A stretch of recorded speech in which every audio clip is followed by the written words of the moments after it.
Hello viewers, இங்கே பாருங்கள். நம்ம கீரை போட்டிருந்தோம்ல, போட்டு இன்னையோட 4 நாள் அது எப்படி முளைச்சிருக்குன்னு பாருங்கள். 4 நாளில் நல்லா இவ்வளோ வந்துடும். 10 நாளையில் நல்லா வளர்ந்துடும். 20 நாள் நம்ம என்ன செஞ்சிடலாம், அரைக்கீரை ஹார்வெஸ்ட்டே பண்ணிடலாம். இந்த மல்லி தான் வர்றதுக்கு 7 நாள் ஆகுன்னு வரல, துளிர் வரல. அரைக்கீரை எவ்வளோ சிறப்பாக வந்திருக்குன்னு பாருங்கள்.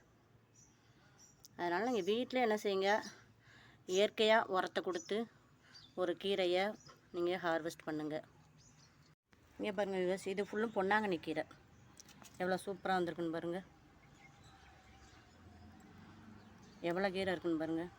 இன்றைக்கி எடுக்க போகிறேன். கொஞ்சம் எடுத்து நம்ம தேவைக்கு பொரிச்சுக்கிடுவோம். 2 தடவை ஹார்வெஸ்ட் பண்ணலாம். இன்றைக்கி எடுத்தோம்னா நாளைக்கு காலையில் பொரிக்கிறதுக்கு நம்ம இது ஏன்னா காலையில் அவசரமாக காலேஜ் கிளம்பும்போது செய்ய முடியாது. அதனால் இப்போ எடுத்து வைக்க போகிறேன். ஆஞ்சி வச்சிட்டோம்னா காலையில் எடுத்து வச்சுக்கலாம். வீடியோ பிடிச்சா லைக் பண்ணுங்கள், சப்ஸ்கிரைப் பண்ணுங்கள். ஜோதி ஃபார்மிங்க. தேங்க்யூ.